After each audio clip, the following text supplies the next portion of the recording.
विठ्ठल आवडे प्रेम भाव. काळ 35 वर्षाला बदलत असतो बरं का. काळ बदलला. काळ कोणाच्या बापाची जहागिरी नाही. तुम्ही एक लक्षात घ्या. काळ सुरुवातीला माझ्या जन्माच्या वेळेस काळ होता शेतीचा. माझा जन्म झाल्यावर 1.5 वर्षाला काळ आला मजुराचा. आता मजुराचा काळ फक्त 7च महिने राहिला आहे. गळ्यात शपथ खोटं सांगत नाही, वाचून सांगतोय. ज्याच्याकडे शेती आहे का त्यानं मायबापावर जितकं प्रेम करता, लेकरावर जितकं प्रेम करता तितकं शेतीवर करा. ज्याच्या नावानं 7/12 आहे तो माझ्या महाराष्ट्रातला राजा असेल. लिहून घ्या. वय जरी माझं कमी असेल, बापूराव नाना, वय जरी कमी असेल तरी पण मी महाराष्ट्रात फार गाव पाहिले.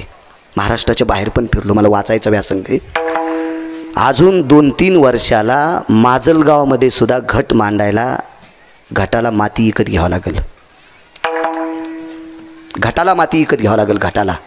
कारण माजलगावच्या जवळची माती तिच्यात ढवळे कोंबड्याचेच पखाडायचे सगळे.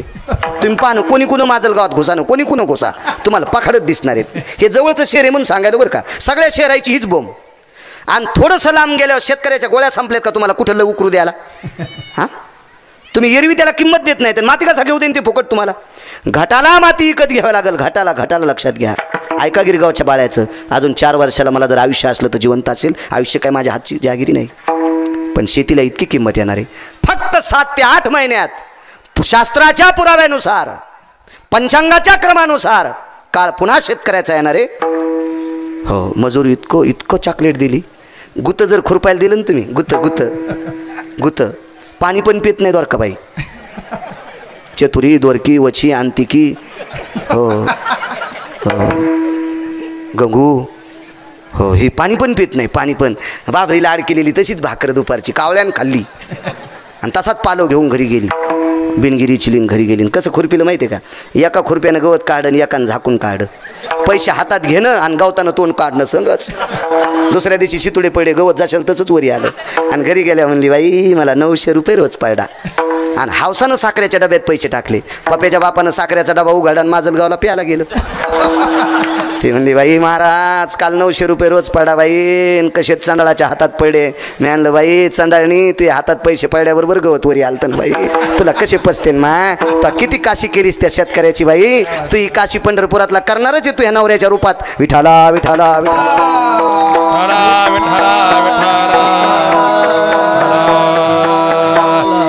शेतकऱ्याच्या पोरायच्या चपला सगट बुटा सगट पाया पडतो. बापाने प्रॉपर्टी कष्टात कमिली, जमिनी इकू नका. बुटा सगट पाया पडतो तुमच्या. काळ बिकट आलाय सज्जनांनो. मगाशी बोलून गेलो, जगात सगळं तयार करणाऱ्या मशीन आता, सगळं तयार करणाऱ्या मशीन आता.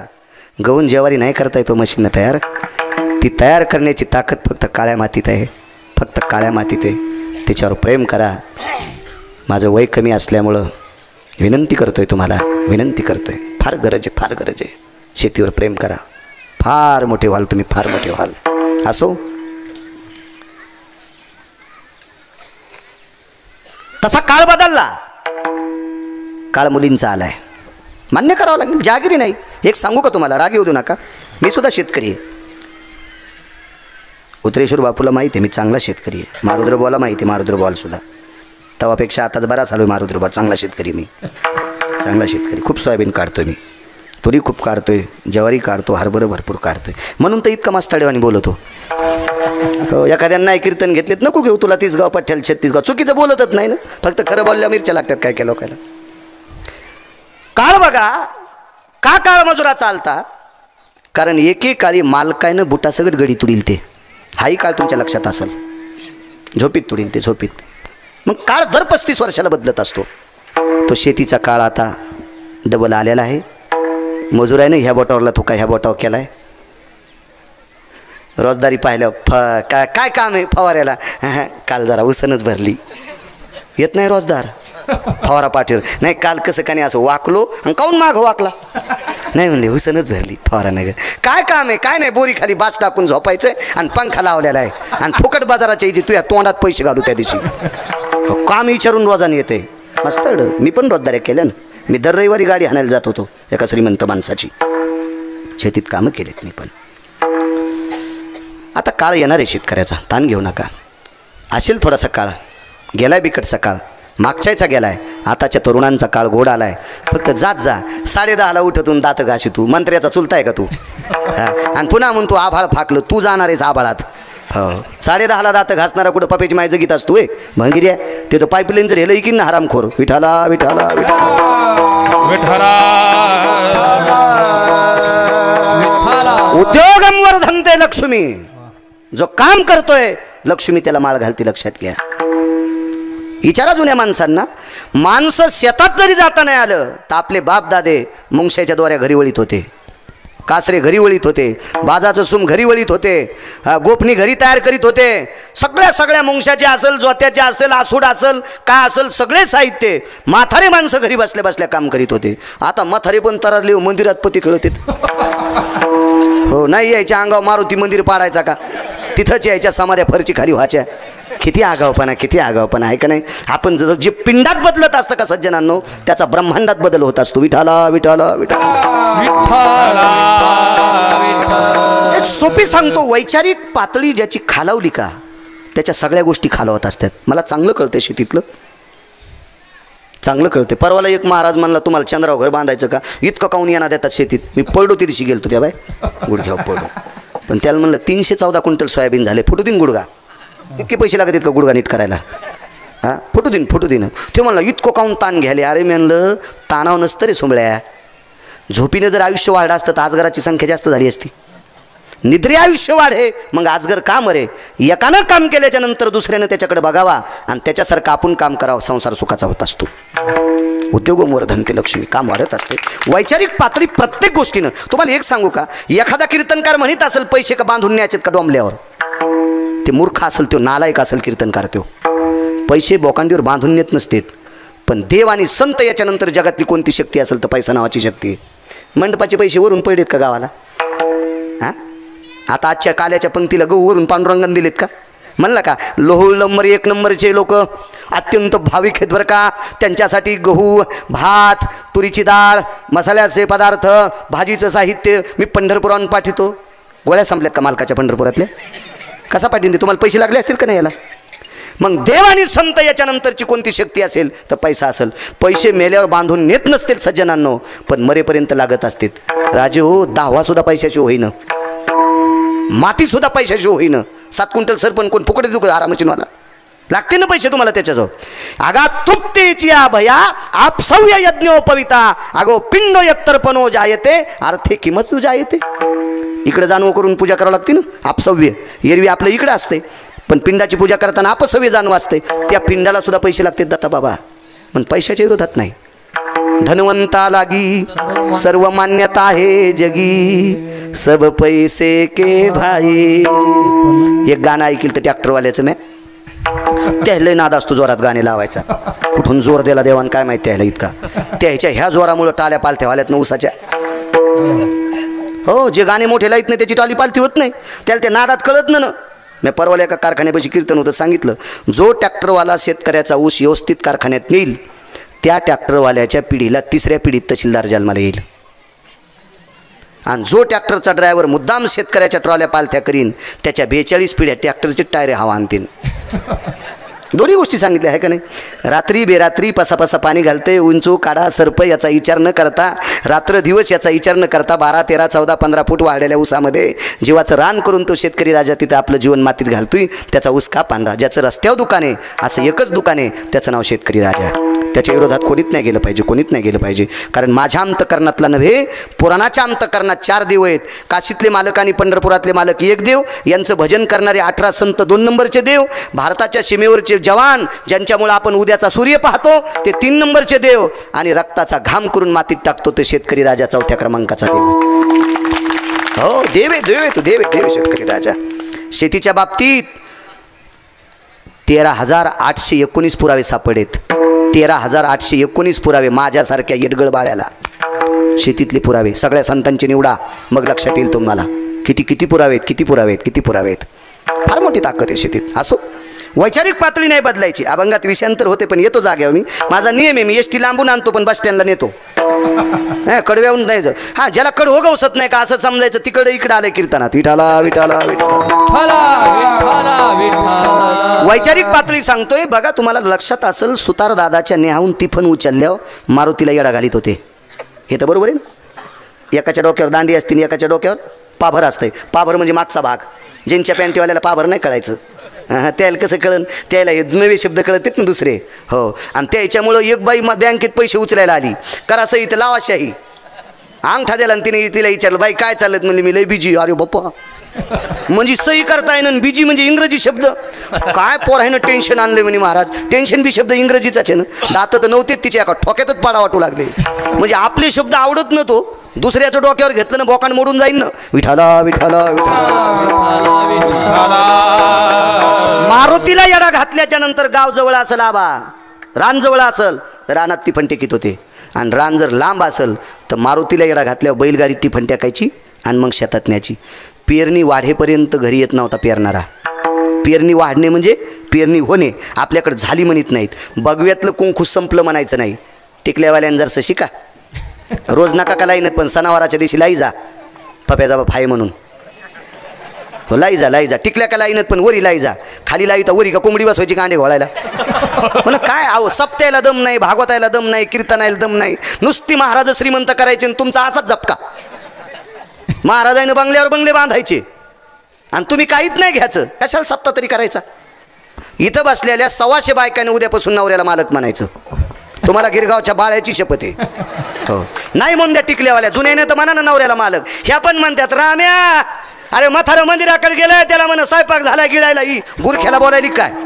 हा, यम तुला नरकात टाकीन चतुरे. विठाला विठाला विठाला विठाला विठाला. चांगलं घेतलं पाहिजे, आपलं चांगलं घेतलं पाहिजे. हा, बघ्यातलं कुंकू वाहडं म्हणलं पाहिजे, झालं नाही पाहिजे. खोळीतलं बी संपलं म्हणत नव्हते बरं. आताच्या भंगिऱ्याला कळत नाही. आम्ही एक गडी लावलं, त्यानं बिना रूमण्याचं चावत आणलं. मी त्याला 6 महिन्याचे पैसे पटल्यावर काढून दिलं. ते मी म्हणलं, तुला मला रोडच्या कडीची जमीन इकायला लावशील, तू काळं कर, नाही तर तू मोह काळं करशील. तू बिना रूमण्याचं चावत आणलं, तू काळं कर. शेव करल कळत नाही. हो, मध्ये खरंच काळ शेतकऱ्यासाठी बेकार आलता बरं. मजुराचा काळ लई टोकाला गेलता खरंच. पण तरुणांना पुन्हा एक विनंती करतो, हात जोडून पाया पडून. आपल्या बाप दादानं त्या परिस्थितीत पण जमिनी सांभाळल्यात. तुम्हाला विनंती करतोय, सांभाळा. पेरणी खोळीतलं बी वाढं म्हणत होते, संपलं म्हणत नव्हते. आणि पेरणी वाढेपर्यंत म्हणजे संपेपर्यंत घरी येत नव्हता. आता बैल तसेच घ्यायचे, पाभरती तर ठवाचन, घरी येऊन पप्याची माय जेवायला वाढी ती. म्हणून तर बुडख्या वाल्यात. म्हणून जेवाऱ्या बुडख्या. याच्याही पलीकडचा काळ संपलाय. आता दोऱ्या वळून देणारे गावात आलेत घरक्याव. आणि साड्याला तर कमीत नाही. पूर्वीच्या काळात फक्त रक्ताच्या नात्यात मुळं देत होते. आता बबीचं लग्न असल्यावर 700 मुळं. आणि साड्या अशाच 4 वार 6 वार कोण घ्याले? 4 वार. मग डोके भरून पदर घेतला तर पाय उघडे, आणि पाय घोळणे असली की झिपऱ्या उघड्या. मग ही साडी नेसायच्याच कामी नाही ना, हिच्या दोऱ्या वळल्या. आता बायकोचं तोंड पाहत नाही, बायकोच्या साडीचाच कासरा टिपणीला. हो, म्हणून जेवारीच्या बुडख्या. जे पिंडात बदलतं का ते ब्रह्मांडात बदलतं. विठाला विठाला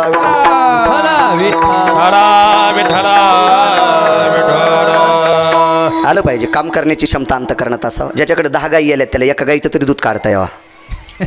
एका गाईचं दूध काढता यावं, नाही तर त्याच्यातून वासरात काहीच फरक नाही.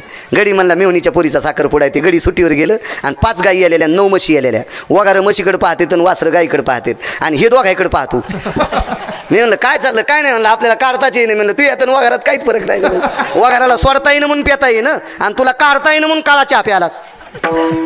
आपल्यापुरतं आलं पाहिजे, आपल्यापुरतं आलं पाहिजे. त्या माणसाच्या जगात कुठंच वादत तडत नाही महाराज. आलं पाहिजे, आलं पाहिजे. तरुणांनी शेतात गेलं पाहिजे. शिकत असणाऱ्या मुलांना सुद्धा रविवारी एकदा पण गेलं पाहिजे. का गेलं पाहिजे माहिती आहे का?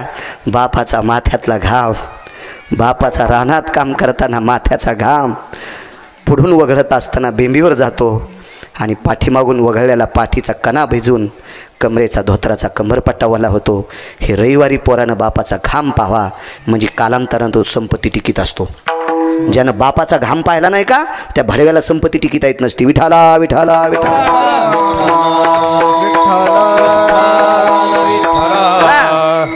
चला पाहाचा खेळ संपला, पोरी पाहाचा. नवल सांगतो शेवटचं नलो, गुरुजी टाईम संपला. घेतो 10 मिनिटं आगाव. काय त्यांना मग काय मीटर जळायले. नालायक लोक वाट्यावर मोबाईल इचकीत बसलेत. मी देव सांगताना 10 मिनिटं पुढं सरकवलं तर माझ्या पदरात पाप थोडंच पडणार आहे. पुण्याचे ते इटेवरच्या मालकाची 16,107 लग्न झाले. 16,107 लग्न बस झालते ना. किती बायका झालत्या? 16,107. तरी कधीशी आईचं दर्शन घेतलं. आईचं दर्शन घेतलं. रोज सकाळी घेत होते. रोज सकाळी. मला 2 अवतारातलं माहिती आहे, तसं 4 अवताराचं माहिती आहे. प्रभू रामचंद्र रोज सकाळी स्नान उठ झालं की कौशल्याचं दर्शन घ्यायचे, सुमित्रेचं दर्शन घ्यायचे आणि कैकेयीचं पण दर्शन घ्यायचे. असे रामायणात 2 पुरावे आलेत महाराज. पुरावा असल्यावर कोणाची भीतीच नाही. पैसे खिशात जास्त असल्यावर गुळ 10 किलो घेतला काय, 20 किलो घेतला काय. खिशात पैसे नसल्यावर गुळाचा भाव करीत होते माणसं, खात होते. पुढच्याला कळत होतं बरं का, खाला आले घ्यायला नाही आलं. पहिले गुळाच्या साथीला माणसं खपक्या खाडा खाचे हो छटाकाचा. कसं काय जास्त त्याच्यात कसं आहे काय आहे असं माणसं त्याला कळत होते खालाच आलंय. हो, खिशात पैसे भरपूर असले की बाजाराला भीती नाही आणि पुरावा असला की आपल्याला बोलायला भीती नाही. एखादा जर विचारला कशात येतं, धोतर पिवळं होईल ना गिरगावच्या बाळूचं नाही. त्याच्यामुळं पाहुणी ग्रंथ करावी कीर्तन. आईचं दर्शन घ्यायचे. पंढरपुरातले मालक द्वापार युगात सुद्धा आईचं दर्शन घ्यायचे. कौशल्य मातेचं दर्शन घेतलं. पुन्हा एकदा घेतलं. डबल घेतल्याच्या नंतर कौशल्याने विचारलं, आपलं काय नाव होतं पुढच्या अवतारात?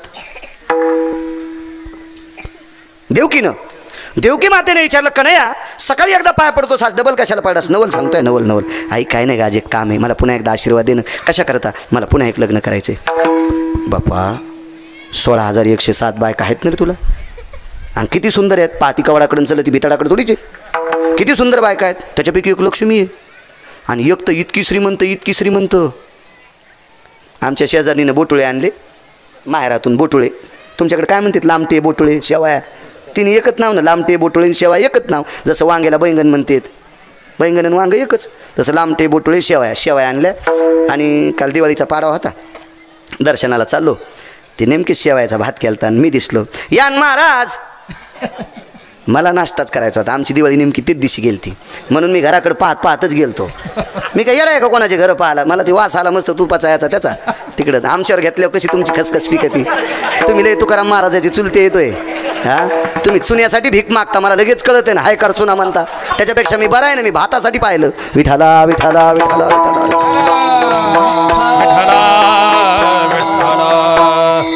पाहिल्यावर यान महाराज म्हणलं येतो दर्शन. हा घेता येईन म्हणलं नाही, 4 पावला मारुती पाया पडतो.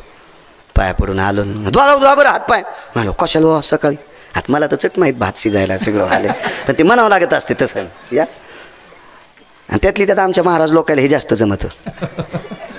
आमच्या घरी तारीख घ्यायला एक गाडी आली, 7-8 माणसं आली. मी फोनवर तारखा घेत असतो. ही बी तारीख आपल्या बोराडे शास्त्री बाबाने फोन केला होता. शक्यतो फोनवरच बोलत असतो. पण एक गाडी आली, 7-8 माणसं आले. काय काम नाही, काय तारीख घ्यायची. बरे होते, बागायतीच होते. मी बी मसड बारक्या झाडाला बांधित नाही.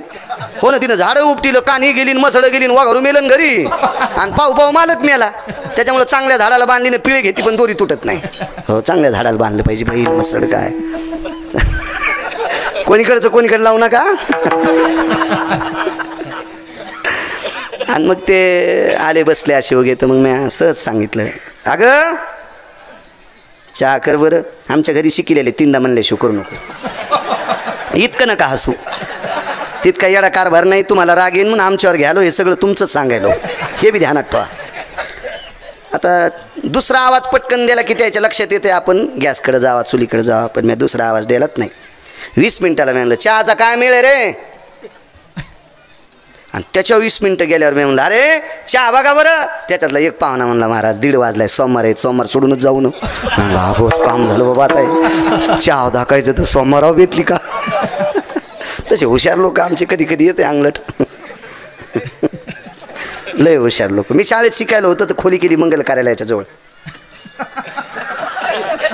मला 2 मित्र होते. ते म्हणलाय कशाला रे, भनभने फटाकडे वाजत आहेत, बँड वाजत आहेत. म्हणलं येडपट आहेत का काय रे तुम्ही. मेसवालं काय देते रे आपल्याला ते पुंगट पाणी ते. हा जिथं जे दिवशी लग्न आहे ते दिवशी इथं टप्पू हाणायचा. ते म्हणले हो गड्याचं डोकं आहे. मी म्हणलं मला शेंडी आहे गळ्यात, तुळशीची माळ आहे, तुम्ही दोन्ही पाकिस्तानी, तुम्हाला काय कळत आहे, आकली आहेत का तुम्हाला. मग त्याच्यातलं योकलंय हुशार होतं. ते म्हणलं बरं आपण लग्नात जेवताना काय म्हणायचं. म्हणलं काय मग काहीच म्हणायचं नाही का, येडपटेच का काय. ते जर म्हणले तुम्ही कोणीकडे पाहुणे येतं. मी म्हणलं पहिल्या पंक्तीला बसलं की म्हणायचं पोराकडे येतं, आणि दुसऱ्या तिसऱ्या पंक्तीला बसल्या म्हणायचं आम्ही मुलीकडचे येतं. पण योग असा आला गुरुजी 2-4 पंक्ती होऊन गेल्या त्या.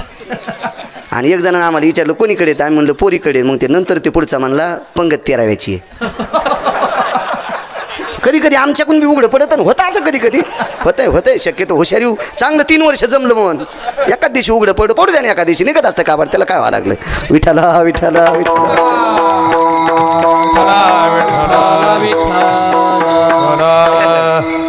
भगवंतानं सांगितलं आई साहेब मला लग्न करायचा आशीर्वाद देऊन टाकते. म्हणजे बस झालं ना रे. म्हणलं आई 16,107 बायका केल्यात, एकाही बायकोची चप्पल फाटली नाही, एकाही बायकोची साडी फाटली नाही, एकाही बायकोची चोळी फाटली नाही, आणि एकाही बायकोचे दागिने खतासाठी आणि ब्यासाठी सोनाराचे तुटलेले बँकेत ठेवलेले नाहीत. एकाही बायकोचं 1 रुपयाचं घराणं नाही. मग एक केल्यावर घराणं येईन का? पाठीवर थाप टाकली. माईन सांगितलं बापा जरा बऱ्या घरची कर. कोण्या बाईला वाटतं आपल्याला सून श्रीमंताची तो अबाब्या त्या लायकीचा लागन ना. तो अबाब्या बुटा हरपून येतून तुला श्रीमंत पोरगी द्यायला येडे झाले त्याच्या गोळ्या संपल्यात का? बाब्या बिला त्या लायकीचा लागन ना, आहे का नाही? देते ना श्रीमंत काय त्याला. बायकायनी सून श्रीमंताच्या घरची येण्याऐवजी सात्विक सदाचारी पुण्यशील घरची यावा अशी अपेक्षा करायची. पवित्र कुळातली यावा अशी अपेक्षा करायची. श्रीमंतीचं काय करता? अन्नमान धन येतो प्रारब्धा. हे सगळं प्रारब्धावर आहे. अन्नमान धन येतो प्रारब्ध आधीन. हे काही कोणी आल्याच्या नंतर येत नसते. आपण नशीब घेऊन यावा. नशीब सगळ्यात मोठं श्रीमंत आहे. चांगल्या घरची सात्विक घरची यावा. आपल्या घरी सगळ्याला तिने जीवाभावानं सांभाळावा अशी सून आली पाहिजे. रूपावर काय करायचं ते. मग आईनं सांगितलं जरा श्रीमंत घरची आण बापा. काय हरकत नाही म्हणला येतो. गेले सरळ पोरीच्या बापाला सांगितलं मला तुमची पोरगी देऊन टाका. पोरीचा बाप लय आडमुठ होता. पोरीचा बाप म्हणला मी बाजार मांडलाय का? तुम्हाला पोरगी मागायला आला? तुला पोरगी द्यायला मी पागल आहे का? आणि मागायला कोण आलं तर माहिती आहे का? पंढरपुरातला मालक. पण त्याला काय माहिती आहे कोण आहे म्हणून? त्याला काय माहिती आहे कोण आहे म्हणून? पण मालकानं सांगितलं ऐका तुमच्या मुलीचं लग्न करायचं आहे ना? म्हणजे हो. नवल सांगायला नवल करायचं ना लग्न? हो. मग माझ्यासोबत केलं तर काय हरकत आहे? तुला कशी देईन म्हणले? उद्बत्तीवाणी तो शरीर आणि तुला कशी देईन पोरगी? मग द्याची कोणाला? जे माझ्यासोबत कुस्ती खेळन त्याला. पोरीचा बाप म्हणला. हे बाहेर आलं. रुमाल होता मस्त आपला रंगीबेरंगी लाल बुंद कलरचा. सगळे अंगावरले कपडे काढून रुमालाचं लंगूट बंद बांधलं आणि पोरीच्या बापाकडे आबूक ठोकली. चल म्हणले कुस्तीला. हलक्या तिथंच होत्या. पकवाद नव्हता. जंगनाडी पकनाडी जंगनाडी पकनाडी जंगनाडी पकनाडी. ती कुस्तीला हलकीच वाजत असती. पकवादाव कसं नाचन? पकवादाव कुस्ती नसते खेळता येत. पकवादात भक्तिमय वातावरण असतं. कुस्ती हे वेगळं. आणि मग त्या असे वाजू लागले डफ हलक्या गिलक्या सगळ्या. पोरीच्या बापानं विलंगुट बंद बांधलं. पण पोरीची मायले दयाळ होती. ती म्हणली अहो त्याला कळत नाही पण तुम्हाला कळत आहे ना. ते इतकुसं पोरगं तुम्ही त्याला मारता ना. फिरला बाप मागं. बायकोचं ऐकून म्हातारं मागं सरकलं. पण पुढचं लय रगील ना. ते म्हणलं या या या मोडू द्या मग तंगड. पण हे काय मी मस्तान मला येत होती कुस्ती खेळायचो आम्ही नदीत खेळायचो मसोबाच्या डावा कुस्त्या. हे काय झालं 4 फेब्रुवारी 2019ला इकडचं हाड मोड. हो. पण पंढरपुरातला मालक या मला म्हणला हे रगिले याला वापस कर. 4.5 तासानं जिवंत म्हणून सांगितलं डॉक्टरने. गेलतो तो रक्त लाकडं जमा करू लागले इकडे. मालकाची कृपा झाली वापस आलो. हे जरा मोड इथं गॅप हे म्हणते डॉक्टर. आता इतके पाकिटं टाकून गॅप भरणं कशानं भरवतो काय माहिती. हो ना आलायच केवढा गॅप तेच कळलं. विठाला विठाला माझं का वय थोडंचे गुरुजी बसून कीर्तन करायचं. पण त्याला विलाज नाही. उभं राहिल्यावर कंपन. मी चालतो सोहळ्यात दिंडीमध्ये सर्वत्र चालतो. पण उभं राहिल्यावर कंपन होते. ते अधिकाच्या आकाराचा गॅप आहे काहीतरी असं क्रॅक आहे. बाकी असं वरच्या याला डॉक्टर हुशे साहेब चांगलं मदत करते. जालना हॉस्पिटल बाकी सगळं नीट करते. ते त्यांची कृपा आहे माझ्यावर. आणि मग ती आबूक ठोकल्याबरोबर बाई म्हणली आहो नका. अरे काय नका नका म्हणती. ते रगीलपणाने हीच म्हणायला तू नको म्हणायली. ती म्हणली अरे बापा ते माईला रे तू आवडता असशील बापा जाय ना. म्हणला गपचिक बसा बाई कुस्ती खेळायचीच. बाई म्हणली अहो जा मायला रगील किला आले. त्याची पाहाबर सोय टाका एक पेच त्याच्यावर. ते पेचात बसते वय. त्यानं चांगल्याला पेच टाकले तर ते याच्या पेचात अडकत होय. ते त्याचा काय पेच आहे उगा. हा त्याचा साधा पेच होय. पाऊस कमी पाडा आणि त्यानं कमी पेच आणला का? हां साधा पेच होय त्याचा. तो आमचं एक पाहुणं भेटलं भंगिरे मला. ते म्हणलं मी टेम्पोभर पुस्तकं वाचिलेत. मी म्हणलं तू एखाद्या पुस्तकानं पाऊस पडत का? हां मी म्हणलं मग हे पप्याची माझं घेऊ. ते पुस्तकं काय कामाची भंगिरी पुस्तकं. त्याचं पुस्तक वाचव. हो कथा त्याची कर. प्रमाण आहे पण राहू दे बापू आता. हो कशाला बाकीच्या याच्या कथा वाची तू. जीवनाची कथा होऊन जाईल. आणि त्याची कथा जर वाचिली तर जीवनाचं सोनं होतंय. आणि ते कोणाला पेच आणून देतं वय. खुर्ची किती कुस्ती किती दिवस चालली? 27 दिवस. 27 दिवस आणि 27 रात्रा. 28व्या दिवशी जामवंताच्या लक्षात आलं हे माणूस नाही गडे. पेच तर नाही टाकला शिंदे पाटील, पायच धरले, पायच धरले, पायच धरले. आणि मग जामवंतानं सांगितलं 27 दिवस झालं पाणी प्यायला नाहीस, 27 दिवस झालं जेवण केलं नाहीस, 27 दिवस झालं जांभाळी दिली नाहीस, 27 दिवस झालं थकला नाहीस. नैवाम काया वरुताम श्वेतहा. काया म्हणजे शरीर, वरुता म्हणजे शरीर, आणि वरुता म्हणजे वरी, आणि श्वेत म्हणजे घाम. तुझ्या अंगाला घाम आला नाही त्यावरती तू माणूस नाहीस. रूप प्रगट केलं. एकदा पाया पडू द्या म्हणले. विटेवरचे मालक म्हणले एकदा कसं काय? पोरगी द्याल्यावर तुम्हाला माया पडावं लागेल, मी सासरा आहे ना. काय हुशार माणसं होती, असू द्या ना अस्वल, पण हुशार होतं हुशार. आणि देऊन टाकली. तदेव लग्नं सुदिनं तदेव ताराबलं चंद्रबलं तदेव विद्याबलं दैवबलं तदेव लाभस्तेषां जयस्तेषां कुतस्तेषां पराजयः येषामिद सर्वस्थितो यत्मङ्गलाभय जायते पूर्णमुच्यते हा तदेव सर्वस्तु ते यदि भवायः. अरे मंगलाष्टक. ताई ग बाई ग आणि श्रीराम तात्याची भागी सका तात्याचा पांड्या. अशी मंगलाष्टक असते का वगैरे बॉम्बाल्यावानी? एका लग्नाला गेलो ते मंगलाष्टक म्हणणार इतकं रड म्यानलं. नवरी रडन तू नवरी खाऊ देईन, बुंदी खाऊ देईन चांडाळा, तू काऊन रडायला गौरू गौरू? हे असे मंगलाष्टक असतात का? ज्या ज्या पोरायचे लग्न राहिले त्याला संप्रदायाची शपथ आहे. तुमच्या लग्नातले मंगलाष्टक सात्विक म्हणा. हे भांगारे गाणे म्हणू नका, पाप लागन. बायका तुम्हाला थुतरीत हाणत्याल असे मंगलाष्टक तुमच्या लग्नात झाल्यावर. विठाला विठाला विठाला विठाला. अहो भांगारी असणारा मुसलमान त्याच्या लग्नातले नियम मोडीत नाही. मिस्त्री काम करणारा मुसलमान लग्नात नियम मोडीत नाही. आणि आपण एवढे पैसे असताना नियम मोडीता. काय वाटत असेल माझ्या विटेवरच्या मालकाला? हे निदान मंगलाष्टक तरी कोणालाही म्हणू द्या, पण सात्विक म्हणा. ब्राह्मणाला पहिलं शेवटचं म्हणू द्या. आम्ही एका लग्नाला गेलो शेवटचं मंगलाष्टक ब्राह्मणाला म्हणूच दिलं नाही. त्यानं पडशी घेतली निघालं. म्हणलं देव बाबा कसं काय? म्हणले करीन ना बाकीचे साडे. आता त्या मंगलाष्टक म्हणणाऱ्याला म्हणलं बामणाचे बुटासकट पाय धर, नाही तर हे बुवा तुला हाणतोय आता. तो कशाला येणार द्याला? काय तू मंगलाष्टक म्हणल्या त्या पुरल्याला 25 पोरं होणार होते का? कशाला येणार द्याला? श्री फुकट कळण शेंडी वळवळ. आपण आपलं मरावं, अक्षदा फेकावं, नुकती हाणावं, घरी जावा, दिलं पाकिट तर जावं. कशाला आगावपणा करतो तू? हां काय करायचं? तुला लय गाता येतं तर मधलं म्हणायचं ना. कशाला आगावपणा केला? लय माणसाला येड्यावानी कुत्रेवानी करायची. तुम्हाला एक सांगू का? काही काय माणसाचे स्वभाव पण कुत्रेवानीच असतात.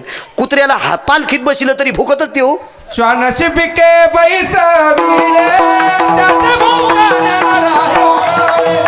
त्याचे भुंकणे नराये उगले.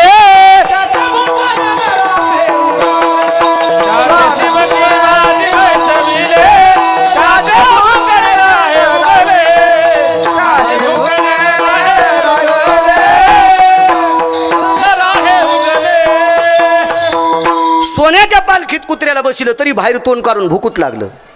तसे माणसं काही कुत्र्याच्या वाहनाची वळवळ वळवळ वळवळ. काही गरज असते का वळवळपणा करायची? एका बाईने मला दूध घ्यायला बलिलं. मी जात नाही, पण बलिलं. एकटा नाही गेलो. हो एकटा नाही. मी त्याला सांगितलं होतं ना बायकातून लांब राह. एकटा नाही गेलं. हां यायच्या लय बाईला कोण्या बी जगदंबा समजून लांबून नमस्कार करायचा. तुका म्हणे सरपईंचू नारायणन वंदावे दुरून, तशा ह्या सगळ्या जगदंबा लांबून राहिलं पाहिजे यायच्या. मग माणूस मोठा होत असतो. हे शेकलंय बेकार आहे. रावणाला वाजिले या शकानं, रावणाला वाजिले तर आपल्याकडे आहेच काय बापू? पसा जेवारी आहे ना. लय अवघड मिळ आहे आपला. हो ना. आपल्या आता फुकूनच जावं लागेल. लांब राहिलं यायला सगळ्याला जगदंबा समजायचं. जगदंबा काय सांगू लागलो पण गेलं इसरून याच्यात. हा दूध घ्यायला गेलो. आणि दूध घ्यायला गेलो आणि ती बाई म्हणली, आता सुनाल म्हणली आता महाराज यायले तर रांगोळ काढली. हिनं रांगोळ काढून मधात जाणं शेजारणीच्या कुत्र्यानं संडास करणं संगत झालं त्या रांगोळीवर. आता मी घरी जाणार म्हणून त्या कुत्र्यानं रांगोळीवर संडास केली. ही शेजारणीला भांडू लागली, तुमचं कुत्रं. ती म्हणली माया कुत्र्यानं संडास केली त्याच्यावर नाव आहे का? ती बी लय आगाव होती ना. तिनं नवऱ्याच्या 2दा दिवसात थुतरीत हाणली. ती हिला भेटी का? अशा काही बाबा उचकाण्या, बाबा लय उचकाण्या. काही ज्याच्या नशिबात बायको सात्विक का त्याला झोपड्यात स्वर्ग गुरुजी. आणि ज्याच्या जीवनात बायको कर्कशा त्याला बंगल्यात मसन वाटा. कर्कशे संगती दुःख उदंड फजिती. उचकानी बायको भेटली की समजायचं 20 पिढ्याचं पाप उतू आलं. आणि सात्विक बायको संसारात भेटली की समजायचं 200 पिढ्याचं पुण्य उतू आलं. हो इतकी ताकद असते त्याच्यात. बायको सात्विक भेटणं साधी गोष्ट आहे का? लय पिढ्याचं पुण्य लागत असते. हो उचकाण्यात लय जणायला भेटतात. हो नाही त्याच्यापेक्षा आधी गेलेलं बरं. आम्ही घोडी आणली 3.5 लाखाची घोडी घेतली. घोडी आणि त्याला म्हणलं 1 लाख रुपये बसल्यावर देतो भाऊ, 8 दिवस मला बसून पाहू दे आणि मग राहिलेले लाख देतो, नाही तर ही घोडी आणून घालीन आणि ते 2.5 लाख घेऊन जाईन. ते म्हणलं वा वा काहीच हरकत नाही, घोडी चांगली निघली तर म्हणलं 11,000 इनाम. घोडी पहिल्या चालीला चांगली चल, मधल्या चालीला चांगली चल आणि तिसऱ्या चालीला 45च्या स्पीडनं, मोटरसायकल 45च्या स्पीडनं मी घोडीवर. पण घोडीला एक खोड लोंबकळलेल्या बोरी खालून जात होती.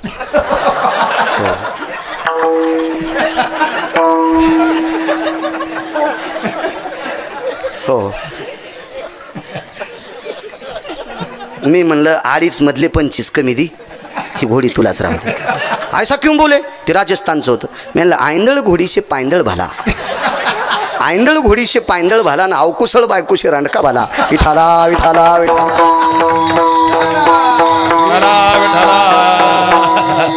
कधी कधी माणसंच बेकार असतात असं सोडून द्या बरं. काही काही मावल्या पण इतक्या सात्विक, आता भंगिऱ्याचा संसार करायला मायबापाचं नाव करण्यासाठी इतक्या माझ्या महाराष्ट्रातल्या बायका सात्विक आता. आणि काही काही इतक्या साध्या आहेत का. 90,000 पगार आमच्या मित्राला, हप्त्यात 4 हॉटेलीवरचं आणायला लायती. हो 3 तारखेला त्याचा पगार दुसराच उचली तर कोणी बी. मी म्हणलं असं कसं काय झालं रे. ते म्हणलं जशा रंगाची साडी तशाच रंगाची चप्पल आहे तिला, जितक्या साड्या तितक्या चपला घ्यायला लावल्यात आणि हप्त्यात 4 दिवस हॉटेलीवरचं जेवायला आणा म्हणती. महाराज पगार कशी पुरण, कशी पगार पुरण, कशी पगार पुरण, कितीच अवघड काम आहे म्हणलं. पण असं असल्यावर कसं जगावं. साध्या आहेत काय आहे का नाही, दोन्ही बाजू येतात. कधी कधी माणसालाच वाईट म्हणतो असं नाही, कधी कधी तुमच्यातलं पण वाईटपणा बाजूला काढा. तुमच्यातलं पण कलईत भजे तळायचं करू नका.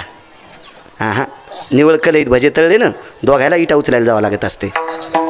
पती आणि पत्नी संसारूपी रथाचे चाक येतं. पती आणि पत्नी संसारूपी रथाचे. गुरुजी शिल्लक झाला ना टाईम, आता येतो टायमावर, आता बस झाला आहे का नाही.